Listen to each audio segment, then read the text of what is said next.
This is a summary of Eric Hobsbawm's book, The Age of Capital, 1848 to 1875. It is the second volume of his History of the Modern World, following the Age of Revolution, and it traces what Hobsbawm regards as the central theme of the middle decades of the 19th century, the global triumph of capitalism. Hobsbawm opens by explaining his purpose and method. He believes that historians, if they wish to justify the modest resources society devotes to their subject, should not write exclusively for other historians. This book is therefore intended for the general, educated reader, and it can be read independently of its predecessor. He also notes a change of scale. For the period before 1848, it was not unrealistic to write a history that was essentially European, indeed almost a history of Britain and France. But because the major theme after 1848 is the extension of the capitalist economy to the entire world, it becomes impossible to write a purely European history any longer. The book is built in three parts. The revolutions of 1848 as a kind of prelude, a middle section on the great developments of the age, treated by theme rather than by nation, and a final set of cross-sections through the economy, society, and culture of the third quarter of the century. Hobsbawm admits frankly that he relies on the work of countless specialists, and that his aim is not to pile up facts, but to draw them together into a general synthesis, to make sense of the period, and to trace the roots of the present world back to it. The introduction sets out the central argument. Hobsbawm calls this the Age of Capital, because the very word capitalism entered the political and economic vocabulary of the world in the 1860s, and because Marx's great work, Das Kapital, appeared in 1867. The society that triumphed in these years believed that economic growth rested on competitive private enterprise, on buying everything, including human labor, in the cheapest market and selling it in the dearest. It believed in a bourgeoisie raised up by energy, merit, and intelligence, and it expected not only material plenty, but continuous and accelerating material and moral progress. Its ideal political form was a territorially defined nation-state, with a constitution guaranteeing property and civil rights, and with elected assemblies whose popular participation was carefully limited so as not to endanger the social order.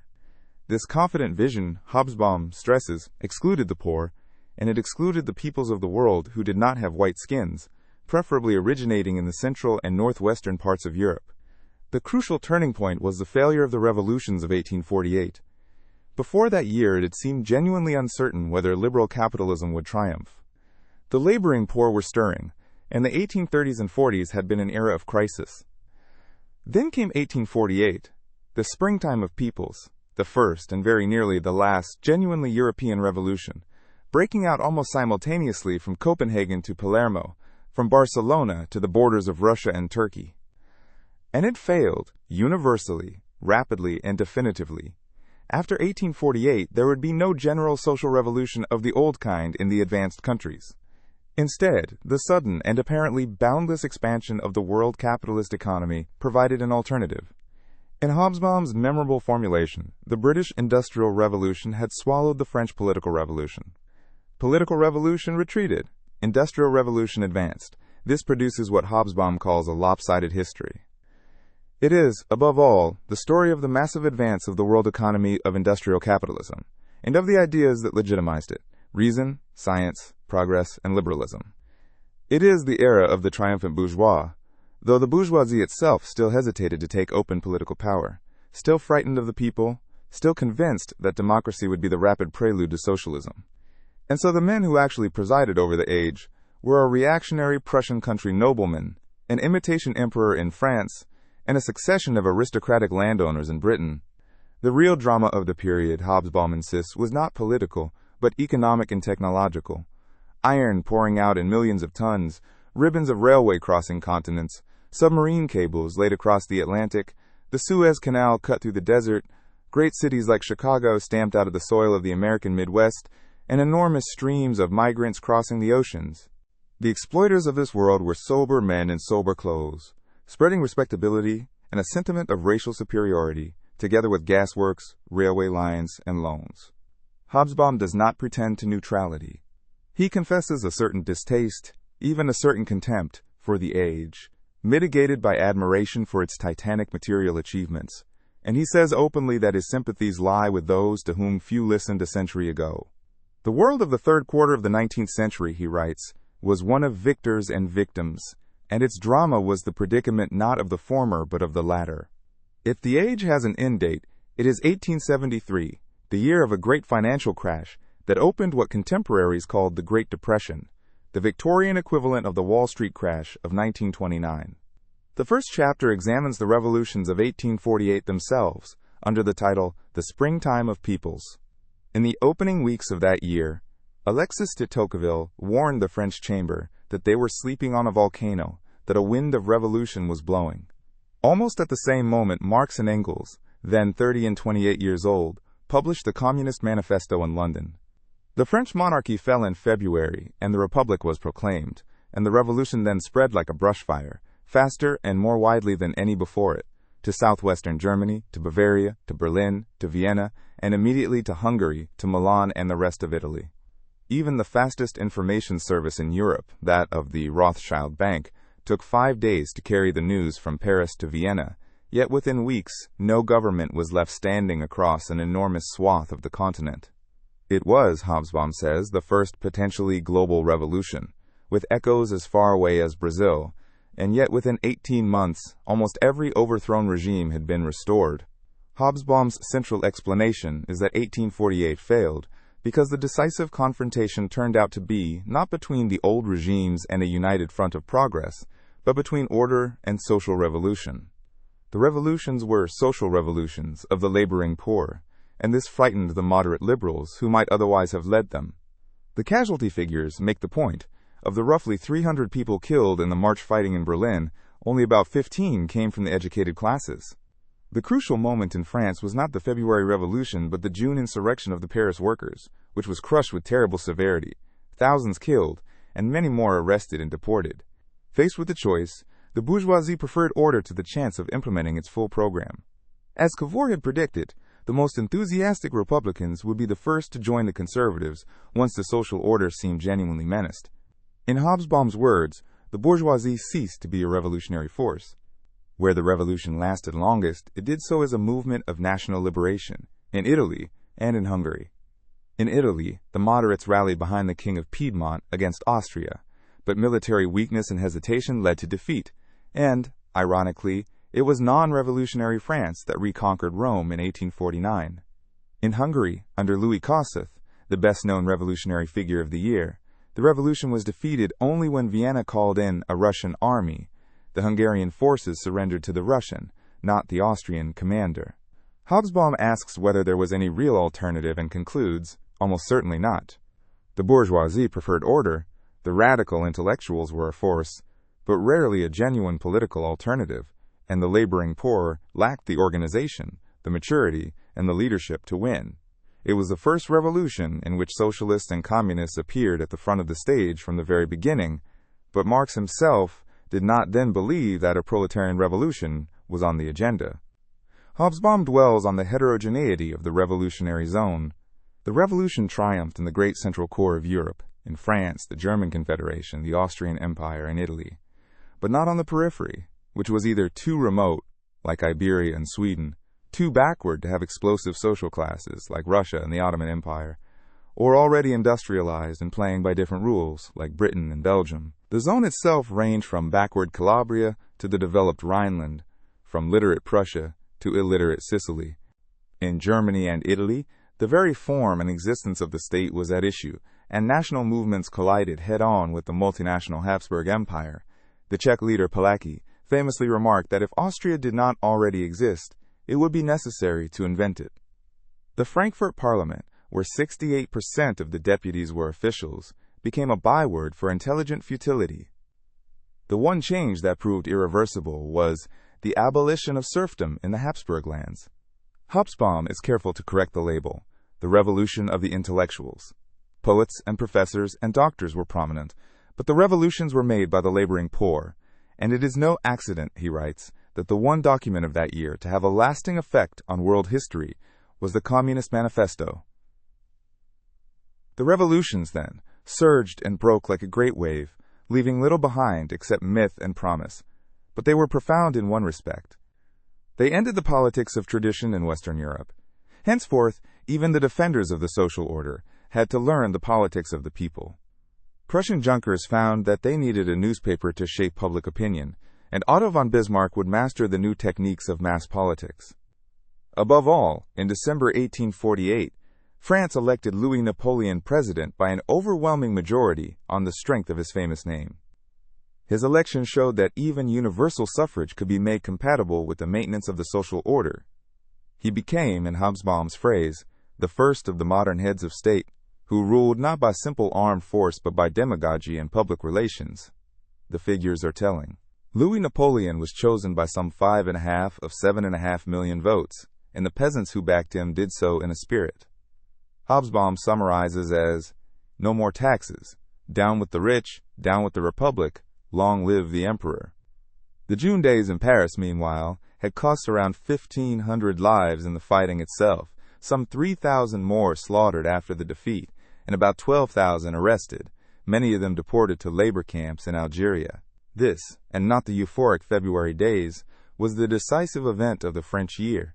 And Hobsbawm underlines the wider lesson the whole revolution taught its enemies, that the middle classes, liberalism, political democracy, nationalism, and even the working classes were henceforth permanent features of the political landscape, which could no longer be wished away, but had to be managed. The second chapter turns to the economic foundation of everything that follows, the Great Boom. This, Hobsbawm says, was the period when the world became capitalist, and when a significant minority of developed countries became industrial economies.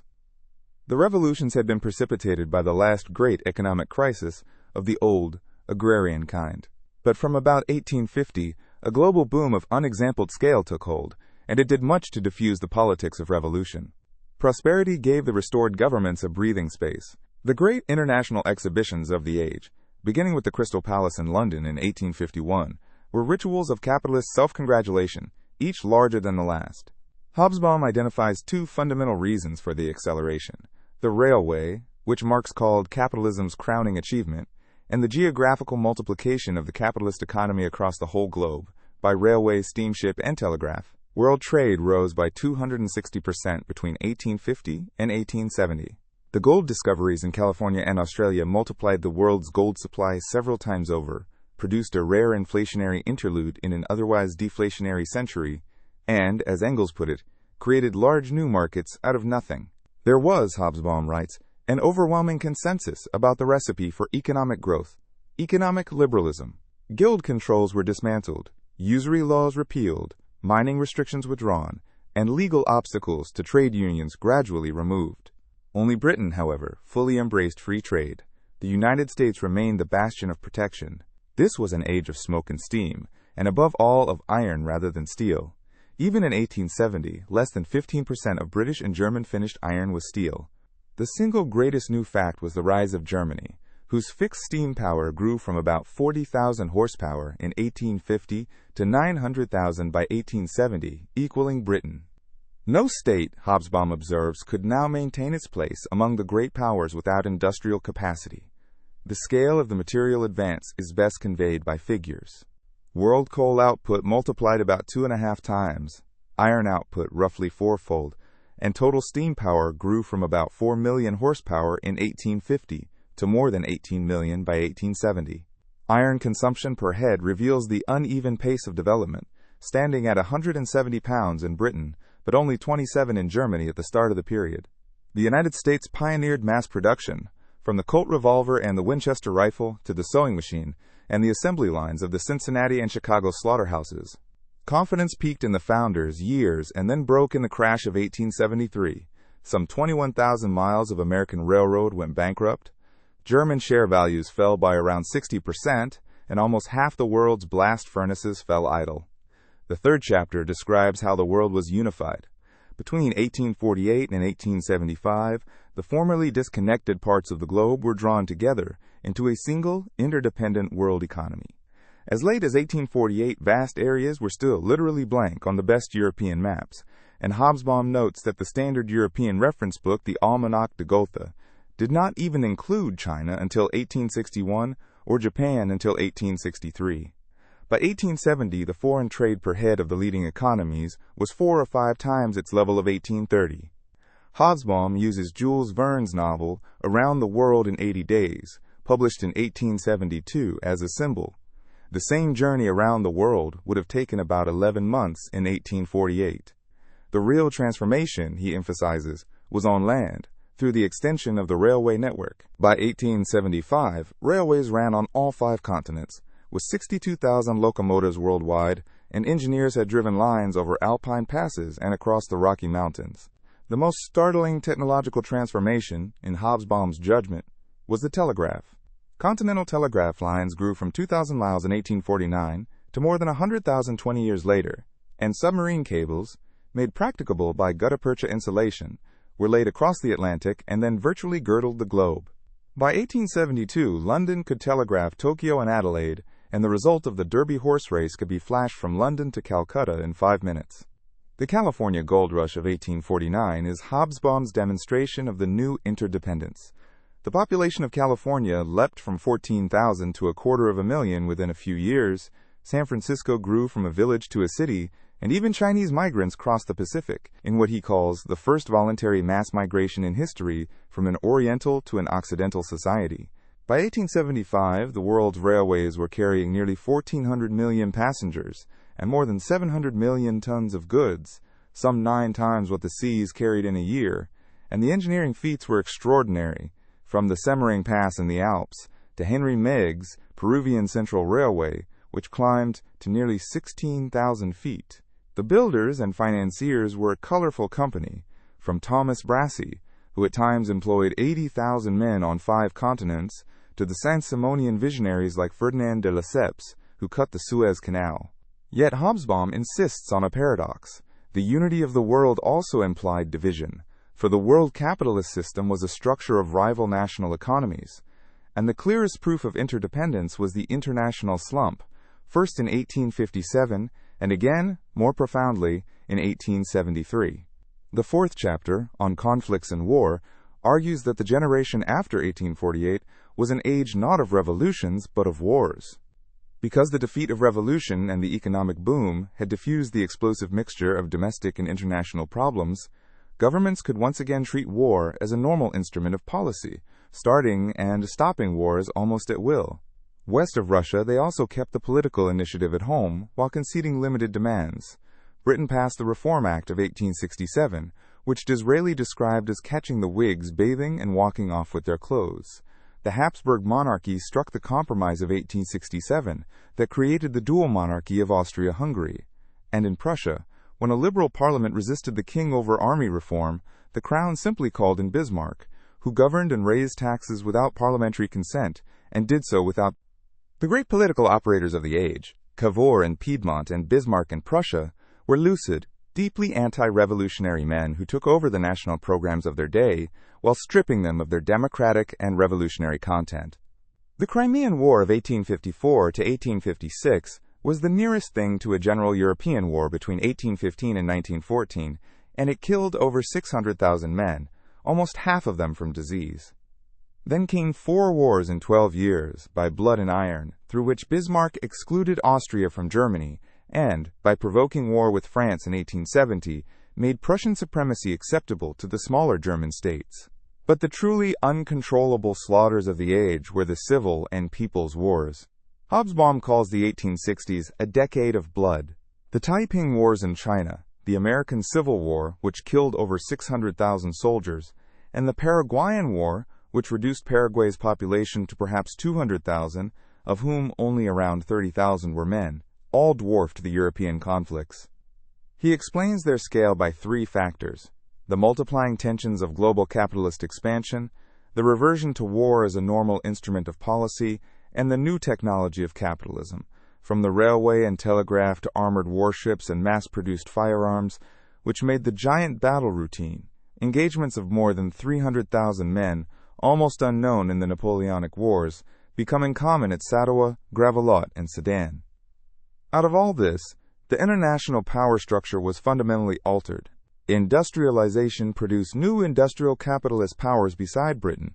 Wealth and industrial capacity became the decisive factor, and 2 great extra-European powers emerged: the United States, reunited under the North, and Japan, transformed by the Meiji Restoration. Germany became the new decisive force in Europe and would remain so until 1945. International politics was becoming global politics, a kind of oligopoly of capitalist industrial powers. The era of liberal triumph had been stable. After 1875, Hobsbawm warns, it would no longer be so. The fifth chapter turns to the building of nations. Hobsbawm's central point is that the nation and the nation-state were not natural or spontaneous phenomena, but recent historical artifacts, deliberately constructed. He distinguishes carefully between three things usually confused: the formation of nations, the ideology of nationalism, and the creation of nation-states. The principle of nationality dominated the politics of the age, yet its logic was neither self-evident nor coherent. There were two rival criteria of nationhood: the historic criterion, based on the institutions and high culture of established states and elites, and the radical or democratic argument, based on the separateness of a people and often grounded in the oral folk culture of the peasantry. The champions of the nation-state generally assumed that a nation must also be viable and therefore reasonably large. Mazzini imagined an ideal Europe of just 11 states. The gap between the nation and the nation-state was often enormous. Hobsbawm gives the striking example of Italy at unification. Only about 2.5% of the inhabitants actually used Italian for daily life, which is why Massimo d'Azeglio could say, "We have made Italy, now we must make the Italians." The new nationalism drew its cadres from intermediate literate strata, teachers, lower clergy, shopkeepers, and students, and at first it usually lacked mass support. In the 1850s, Czech national feeling had relapsed, but in the 1860s it surged, expressed through a Czech bank, the National Theatre in Prague, the Sokol gymnastic clubs, and a wave of mass rallies that drew perhaps 1.5 million participants between 1868 and 1871. The Irish were, for Hobsbawm, the one unquestionably national movement among these peoples, mass-based, demanding total independence, and later linking the national cause to agrarian grievance through Michael Davitt and the Land League. The nation, Hobsbawm argues, had actually to be constructed, above all through the state and its schools. Across Europe, the population rose by a third between 1840 and the 1880s, but school attendance rose by 145%, and through the imposition of a single national language, the school manufactured the nationality it claimed merely to serve. And here lay a fundamental paradox, one that liberalism never grasped. In forming its own nation, nationalism automatically created the counter-nationalism of those whom it now forced to choose between assimilation and inferiority. Liberals believed that a world of nations would naturally be a liberal world. The coming decades would prove them wrong. The sixth chapter examines the forces of democracy, the second great historic force, alongside nationalism, the ruling classes had to reckon with. By democracy, Hobsbawm means the growing entry of the common man into the affairs of state.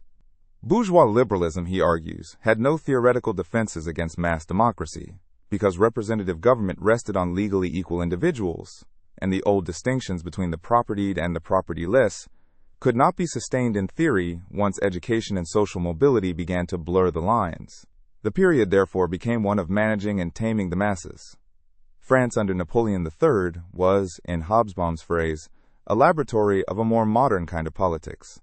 Napoleon was the first ruler of a large state outside the United States to gain power by universal male suffrage, and he confirmed it repeatedly by plebiscite.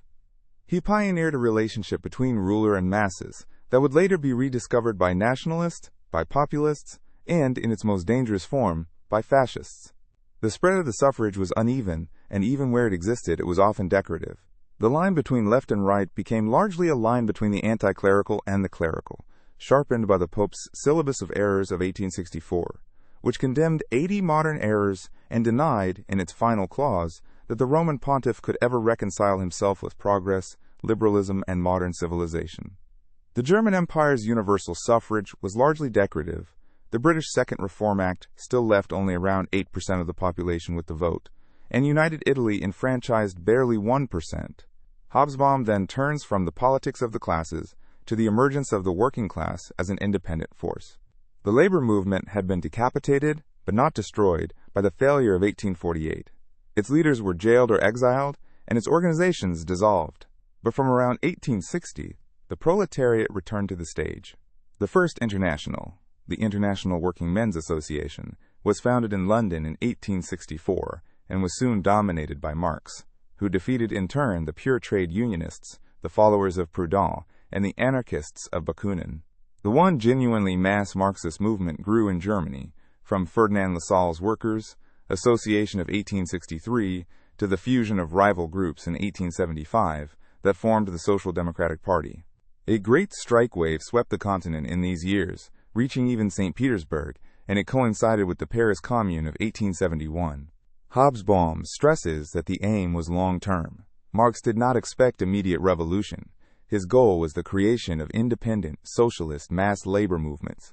By the early 1870s, the movement seemed, on the surface, to have failed. British labor was tied to the liberals. The French movement lay in ruins after the Commune, and the International was broken. Yet two permanent achievements remained. Henceforth, there would be organized, independent, political, socialist mass labor movements, and the pre-Marxian left had been broken for good. The German socialist vote climbed from about 100,000 in 1871 toward 500,000 by 1877, a growth that Bismarck could answer only by trying to outlaw the party altogether.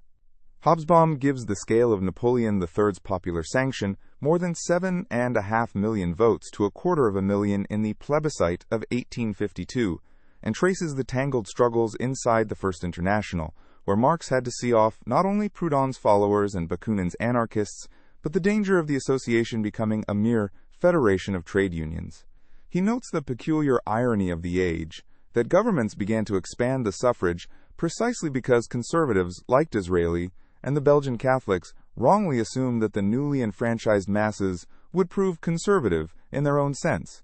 And he draws attention to a revealing German response to the socialist advance, the so-called Socialists of the Chair, the professors who founded a Society for Social Policy in 1872, hoping that cautious state reform might serve as a prophylactic against Marxist class struggle. The seventh chapter, simply titled Losers, turns to the greater part of the world's population, the victims of the economically, technologically, and militarily superior capitalist states. Faced with Western conquest, non-European societies could resist, they could imitate and westernize, or they could combine the two, but in this period all of them, with the single exception of Japan, failed to come to terms with the West. Hobsbawm notes that Western military dominance, though real, was not quite as total as it looked. So-called martial races could win pitched land battles, guerrilla resistance troubled expeditionary forces for decades, and permanent occupation was often too expensive to be worthwhile. India was the great exception among formal colonies, containing by itself some 14% of the world's population. India is Hobsbawm's paradigm case. Foreign rule as such was no novelty there. What was new was the combination of revolutionary and yet deliberately limited change the British imposed.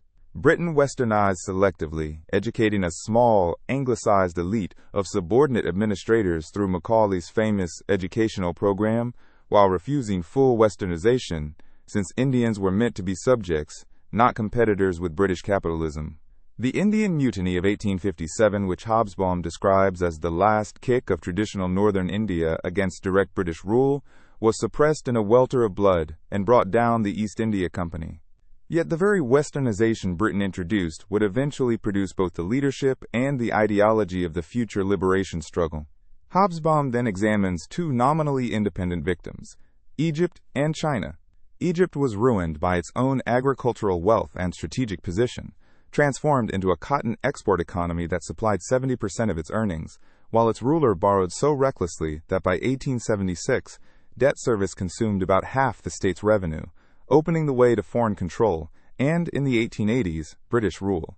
China endured the greatest of the 19th century revolutions, the Taiping Rebellion, which Hobsbawm reckons cost some 20 million lives, and which Eurocentric historians have largely ignored. Led by a failed civil service candidate who had absorbed Christian ideas, the Taipings abolished private property, proclaimed the equality of the sexes, and at their height controlled much of southern and eastern China. To defeat them, the Manchu dynasty had to seek Western goodwill, and so tumbled ever deeper into dependence. The customs service passed under foreign control. The great and ancient empire of China, Hobsbawm writes, was henceforth to live on borrowed time.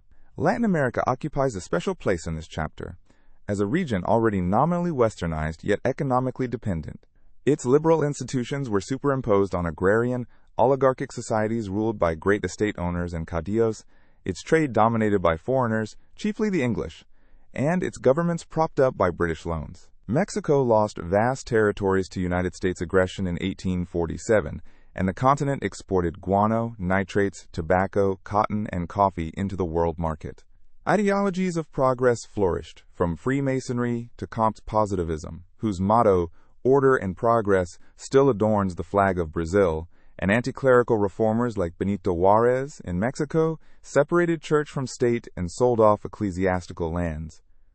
But the modernizing drive failed for lack of economic independence. Landlords grew stronger and peasants weaker. Hobsbawm is careful not to caricature these local elites as mere traitors. The Mexican elite, he writes, was pro-foreign because it despaired of its own country. His verdict on the whole world of victims is bleak. All of them, except Japan, failed, because for such societies revolution was the precondition of success, and its time had not yet come. The immediate result of Western penetration was the loss of an old world, with no gain of a new one, and he piles up famine statistics that dwarf anything in the West. Millions dead in India, in China, in Persia, and Algeria. The peoples who resisted with their old weapons were defeated, and the day of those who would resist with the weapons of progress itself had not yet arrived. The 8th chapter, Winners, examines those who thrived. Never, Hobsbawm writes, did Europeans dominate the world more completely and unquestionably than in the third quarter of the 19th century. The capitalist power system included one non-European member, the United States, which dominated its own hemisphere mainly by indirect control over weak neighbors.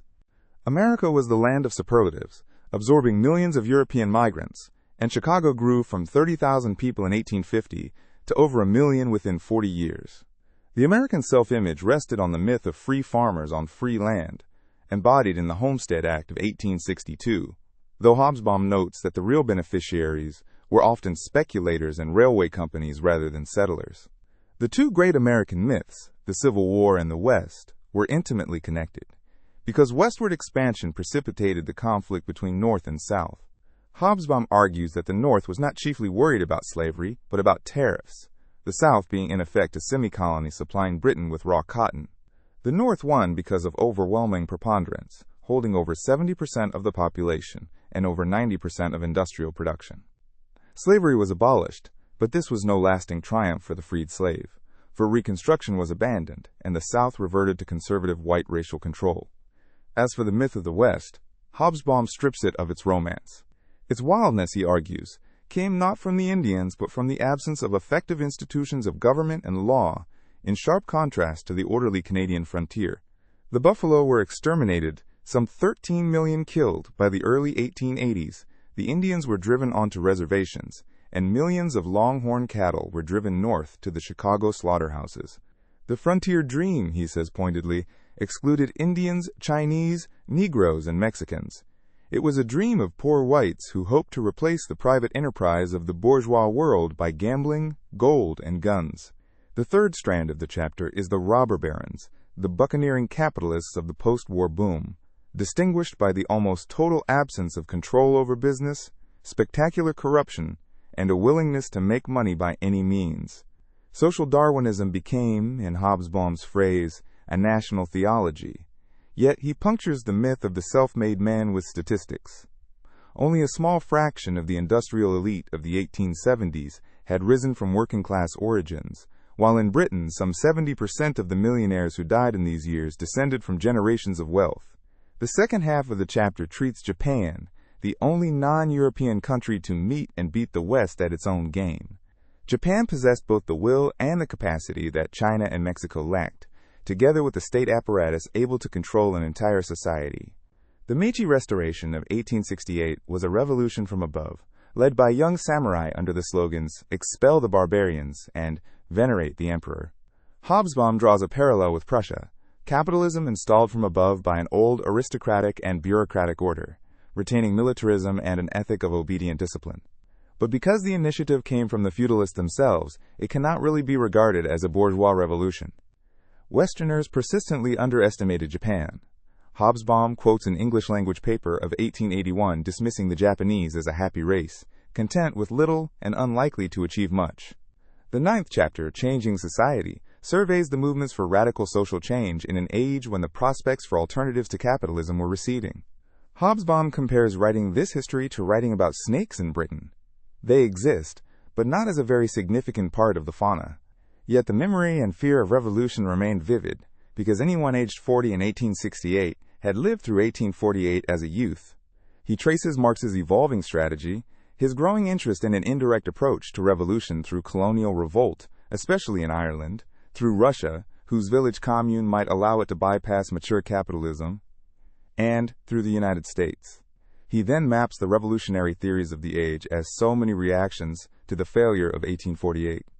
Utopian socialism did not survive, but democratic radicalism proved resilient, and the revolutionary republic became the social republic, revolutionary democracy became social democracy.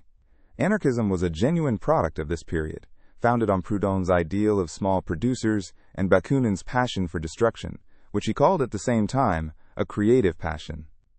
It appealed to independent craftsmen resisting proletarianization, and was strongest in Spain.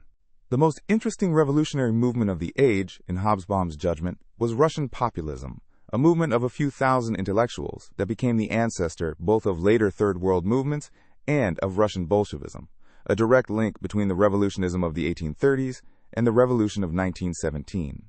He calls populism the chemical laboratory in which all the major revolutionary ideas of the 19th century were tested. Of some 900 people imprisoned or exiled in the mid-1870s, a substantial share were nobles or the children of priests, and about 15% of the arrested propagandists were women, a striking figure for the age. They anticipated the Bolsheviks in their disciplined, centralized, conspiratorial organization, and their ideas reached the West through Turgenev and Dostoevsky. But the one great revolutionary event of the period in the West was the Paris Commune of 1871. Hobsbawm insists it was important, not so much for what it achieved as for what it forecast. It was more formidable as a symbol than as a fact. It was a brief insurrectionary workers' government in a single city lasting under 2 months, arising out of the siege of Paris after the fall of Napoleon III. Its social vision was still the old pre-48 dream of self-governing cooperative producers. The roughly 36,000 people arrested afterwards formed a cross-section of laboring Paris, overwhelmingly workers in the building and metal trades and the skilled crafts, including the ever-radical shoemakers. It was crushed with appalling ferocity, tens of thousands massacred afterwards. Henceforth, Hobsbawm writes, a river of blood ran between the workers of Paris and their betters, and the panic the Commune inspired was out of all proportion to its brief life. The Austrian Chancellor, backed by Bismarck, actually proposed a counter-international of capitalist governments, and the fear of specifically proletarian revolution helped cement the Three Emperors, League of 1873. The 10th chapter, The Land, reminds us that in this period the overwhelming majority of humanity still lived on the land, and that the fortunes of most people depended on it. Even in Europe, the world was overwhelmingly rural.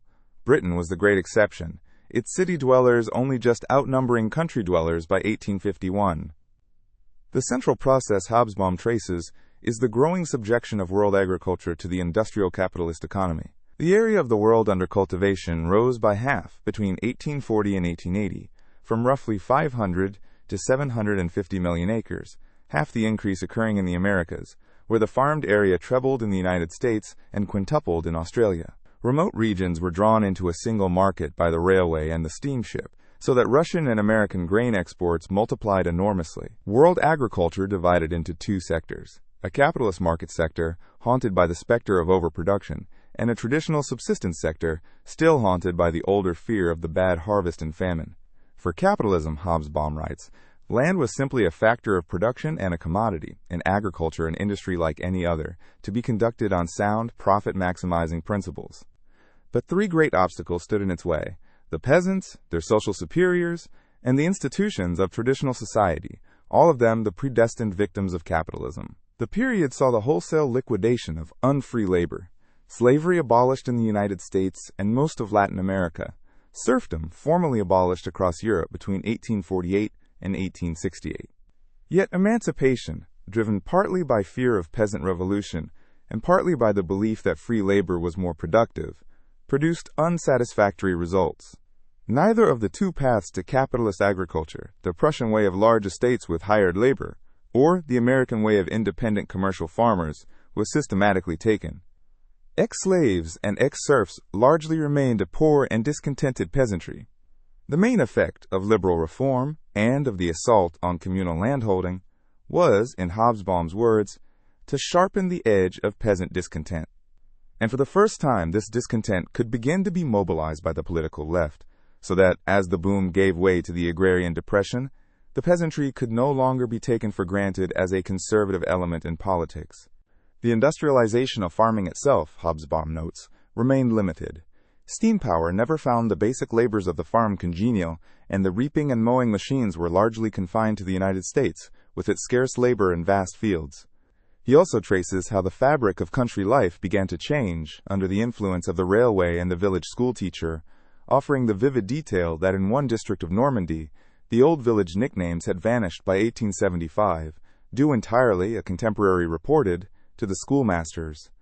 And he identifies women, especially peasant girls migrating into urban domestic service, as among the most powerful agents of modernization in the countryside. The 11th chapter, Men Moving, describes what Hobsbawm calls the beginning of the greatest migration of peoples in history. Between 1846 and 1875, more than 9 million people left Europe, most of them for the United States, compared with perhaps 1.5 million in the previous half-century. The 19th century, he writes, was a gigantic machine for uprooting countrymen. Migration was still geographically limited, overwhelmingly from Britain, Ireland, Germany, and from the 1860s, Scandinavia. The great waves from southern and eastern Europe would come later. Most migrants were rural people who ended up in cities, and their motives were overwhelmingly economic. The wave of the late 1840s was essentially a flight from hunger, with Ireland and Germany supplying most of the transatlantic migrants after the Great Famine. Before 1845, only 1 year had ever seen more than 100,000 foreign arrivals in the United States, but 1854 alone saw 428,000. Even so, these were modest figures beside the million a year that would come after 1900. Migration was far from permanent, for perhaps 30 to 40% of migrants eventually returned home. Hobsbawm calls the construction gangs of Italians, Croats, and Irish the light cavalry of capitalism, wandering from railway to railway and site to site, and notes that the German town of Gelsenkirchen grew from 3,500 people to almost 96,000 in less than 40 years. Immigration raised the question of where one belonged, and the United States pressed its immigrants to become English-speaking citizens, provoking nativist reactions like the Know-Nothings. The chapter's second theme is travel for the comfortable classes, which is to say the birth of tourism, the product of the railway, the steamship, and the picture postcard. The mass day trip was, in Hobsbawm's phrase, the child of the 1850s, and Thomas Cook began his business in 1851, the year of the Great Exhibition. Middle-class summer resorts and continental spas boomed, and the wealthy discovered the Riviera, where the very name of the Promenade des Anglais in Nice records who the visitors were. Even Marx, Hobsbawm notes with some irony, registered at the spa of Carlsbad as a man of private means. The 12th chapter, on the city, industry, and the working class, examines the environment into which these migrants and new generations came. Hobsbawm insists that the measure of capitalism's impact was not simply the factory. Much industry was still carried on in workshops and by artisans. The typical industrial town was medium-sized, often the growing together of several villages, and its workers frequently remained half agricultural. The great city, by contrast, was above all a center of commerce and administration. Nearly 1 in 5 Londoners in 1851 were domestic servants. Cities grew explosively, Vienna, Berlin, Paris, and London, all swelling dramatically, and the poor were crowded into slums, for, as Hobsbawm puts it, who says mid-19th century city says overcrowding and slum. The one private enterprise that catered directly to the mass market was the tavern, which he calls the workman's church. The industrial enterprise itself was not yet large by modern standards, and it was typically ruled not by a company, but by a master, the family-owned business. Heavy industry was the exception. Krupp of Essen grew from 72 workers in 1848 to almost 12,000 by 1873. Hobsbawm examines the two great problems of the enterprise, capital and management, and then the problem of labor incentives. Neither promotion, nor money, nor insecurity effectively motivated the workforce, and the middle class tended to believe that workers ought to be poor. If any single factor dominated the lives of 19th century workers, he writes, It was insecurity, for there was no social security to cushion them against slump, sickness, or old age. And yet workers liked to work, the unskilled proud of their strength, the skilled moved by craft pride, summed up in the motto, a fair day's work for a fair day's pay, an attitude that, Hobsbawm dryly observes, benefited employers rather than workers. Are the workers a single class?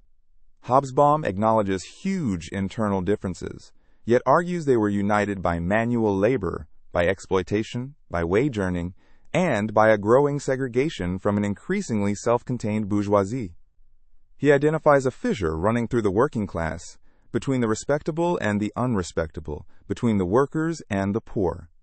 Respectability meant partly the penetration of middle-class values, but it was also the very basis of collective struggle, resting on sobriety, self-sacrifice, and organization. Association, he says, was the magic formula of the age, and perhaps 40% of British workers by the end of the period fell within the world of clubs, unions, and cooperatives. He is careful, though, not to romanticize their condition. In Preston, in 1851, more than half of the working-class families with young children lived below the poverty line, and a slump could cut a city's engineering workforce by nearly a third, almost overnight. Britain also developed what contemporaries called an aristocracy of labor, a stratum of skilled and comparatively secure workers, and Hobsbawm cites the sober estimate that of some 10 million town workers, only around 2 million enjoyed genuine ease and security. The distinction between the respectable and the unrespectable ran deep, yet the two could shade into each other. The London costermongers had been Chartists, and the prostitutes of Paris supported the Commune, even though its activists were overwhelmingly skilled workers and craftsmen. The 13th chapter, The Bourgeois World, argues that bourgeois society reached its apogee in this period. Hobsbawm approaches it through the seemingly superficial phenomena of clothes, interiors, sex, and the family, which he finds deeply revealing.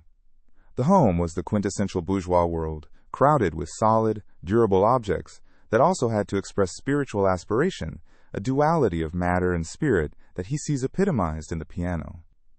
This duality implied a certain hypocrisy, most visible in the matter of sex, but Hobsbawm rejects the fashionable view that bourgeois morality was mere window dressing. In the Protestant countries especially, the shared moral standard produced real personal torment rather than simple hypocrisy.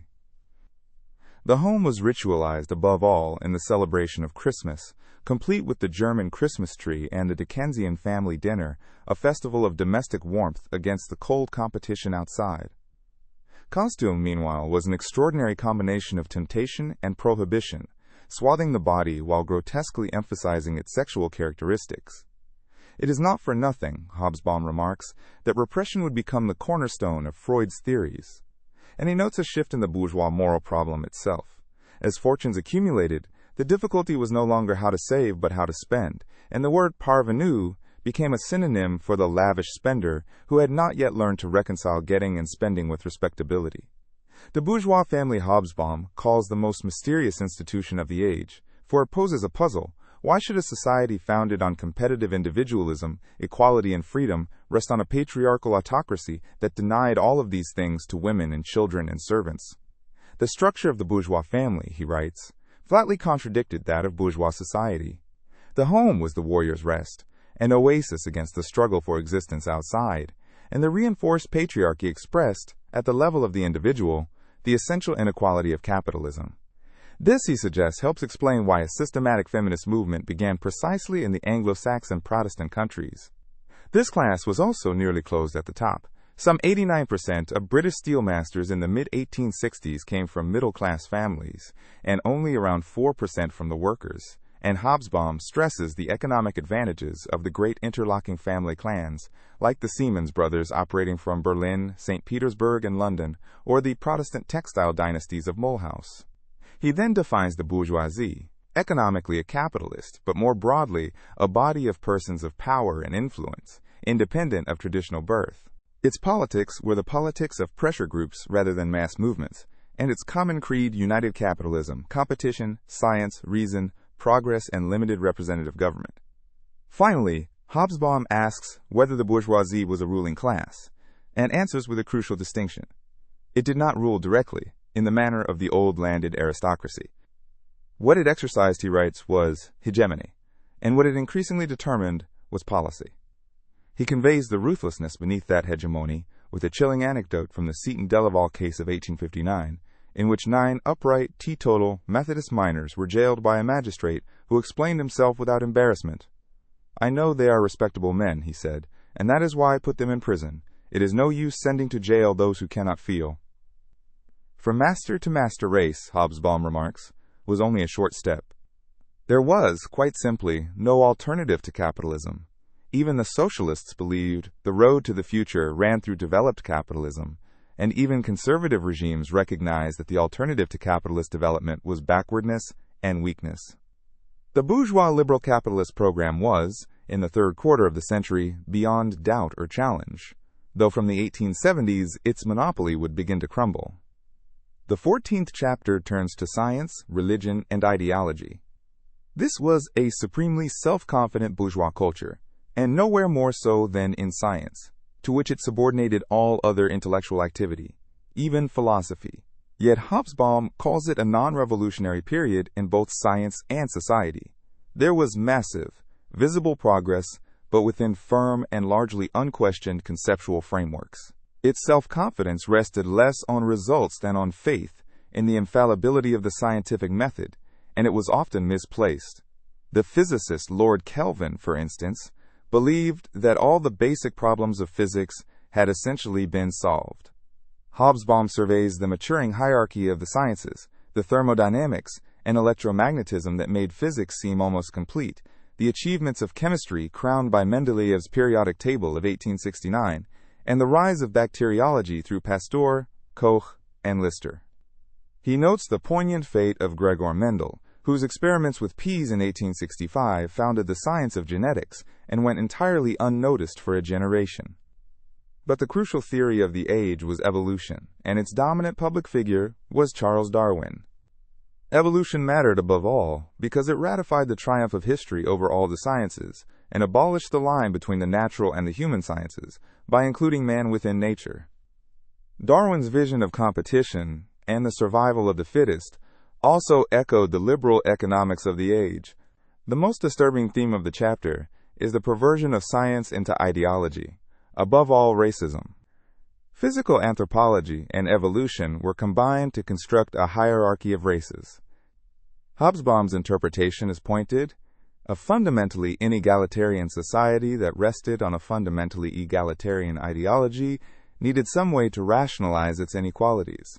Liberalism, he writes, had no logical defense against equality and democracy, so the illogical barrier of race was erected, and science itself, liberalism's trump card, was made to prove that men were not equal. Racism and social Darwinism, he insists, belong not to the science of the 19th century, but to its politics. German academic science achieved a clear hegemony, publishing more scientific journals than France and England combined, yet the one social scientist of the age with a comprehensive theory still respected today, Karl Marx, worked in Britain, and his Capital sold so slowly in German that the first edition took 5 years to clear. As for religion, it declined intellectually among the educated, and the age saw fierce anti-clerical struggles, Bismarck's Kulturkampf, and the Vatican's proclamation of papal infallibility. But there was no mass decline of religion. In Australia, church attendance actually rose over the period, and Islam was the one genuinely expanding world religion. The 15th chapter, The Arts, argues that, unlike science, the triumph of bourgeois society was uncongenial to the arts. Though the bourgeoisie cherished the arts and funded them lavishly, treating them almost as a surrogate religion supplying spiritual content to the most materialist of civilizations, the creative achievement of the period was uneven, and in several fields inferior to the age before 1848. Hobsbawm notes the paradox that few societies spent so much on art, yet money could not guarantee a golden age. Leeds spent £122,000 on its town hall, more than 1% of the entire British income tax yield of the year. He observes, too, a revolutionary new phenomenon, the cheap and mass reproduction of creative work, through photography, cheap paperbacks, and engravings, which created for the first time a genuinely mass public. Successful artists, far from starving in garrets, often grew rich. Dickens earned around £10,000 a year from 1848, and some $33,000 in 1868, much of it from his American lecture tours.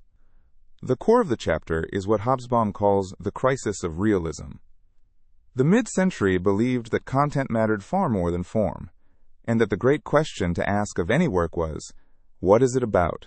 The answer being reality and life. But the bourgeoisie was torn, for reality included the poverty and squalor it did not wish to see depicted. With the programmatic realism of Courbet, Hobsbawm writes, the history of Western painting, complex but coherent since the Italian Renaissance, comes to an end. Photography delivered a traumatic shock by destroying the representational artist monopoly. The result was the birth of the avant-garde in the France of the Second Empire, among figures like Baudelaire, Flaubert, and the Impressionists, which marks the collapse of the attempt to produce an art intellectually consistent with bourgeois society. Art bifurcated into a mass public art and a self-defined minority avant-garde, which had, as Hobsbawm puts it, no specific politics or no politics at all, and withdrew into the bohemian quarters of Paris and a shared contempt for the bourgeoisie. Music was barely affected, since it could not imitate reality, and flourished as a surrogate religion, serving too as a bearer of the new secular faith of nationalism, in Verdi's operas for the Italian Risorgimento, or the music of Dvorak and Smetana for the Czechs, while Wagner built at Bayreuth what amounted to a cathedral for his art. The novel flourished for the opposite reason, because words can represent real life without imitating it, so that the supreme achievements of the age were novels, War and Peace, Crime and Punishment, Fathers and Sons. Hobsbawm dwells on the shock that photography delivered to the visual arts. Invented decades earlier but commercialized in the France of the 1850s, it destroyed the representational painter's monopoly and forced a legal reckoning. In 1862, the French Court of Cassation, ruling on photographic portraits of Cavour and Palmerston, decided that photography was itself an art, and so entitled to copyright. The Impressionists mattered, he argues, not for their subject matter, but for their method, the pursuit of what the eye actually sees, which dissolved the shared visual code of centuries, and replaced the old ideal of correctness with the new ideal of originality. Ruskin dismissed the Whistler canvas as a pot of paint flung in the public's face. Alongside this high crisis ran a golden age of light entertainment, for the word operetta first appears in these years, and Offenbach and Johann Strauss the Younger, whose Blue Danube dates from 1867, gave the age its most durable tunes, even as respectable opinion dismissed such enjoyment as inferior art. The 16th and final chapter is Hobsbawm's conclusion. The era of liberal triumph, he writes, began with a defeated revolution and ended in a prolonged depression. He deliberately declines to end on a dramatic peak such as German unification or the Paris Commune, choosing instead a less easily identifiable landscape, a watershed somewhere between 1871 and 1879, which he fixes for convenience at 1875. The new era that followed would be very different. He identifies 4 significant changes to the capitalist economy: a new technological era of electricity, oil and organic chemicals, a new economy of mass production and mass consumption pioneered in the United States, the rise of international competition and the new imperialism, which he calls the most decisive change, as Britain's old industrial monopoly gave way to rivalry between national economies, and the emergence, in recognizably modern shape, of the division between the developed and the dependent worlds. Politically, too, the liberal era was ending. Free trade gave way to a return of protectionism almost everywhere except Britain, and the demand from below, from the little men and the workers, for protection, social security, and a living wage, became politically effective. A new and more intrusive state was emerging, foreseen with gloom by conservative thinkers like Jacob Burckhardt, who warned that the masses simply wanted their peace and their pay. 3 new political tendencies appeared in the Depression years: independent, increasingly Marxist working-class parties, led by the German Social Democrats; demagogic, anti-liberal, and anti-socialist movements, including anti-Semitic nationalists, whom Hobsbawm bluntly calls the ancestors of Hitlerism; and the emancipation of mass nationalist movements from their old liberal moorings, some drifting toward an ideology of blood, soil, and language. And yet, Hobsbawm concludes, neither economically nor politically did the mid-century capitalist structure collapse. Even a modified liberalism still had plenty of scope. For a generation or two after 1875, the bourgeois world appeared to remain firm enough, perhaps a little less self-confident, a little shriller and more worried, its intellectual certainties beginning to break, but still convinced of the inevitability of progress. Surely, its inhabitants believed, the 20th century would be a more glorious and more successful version of the 19th. Hobsbawm ends the book with a single quiet, ominous sentence. We now know, he writes, that it would not be.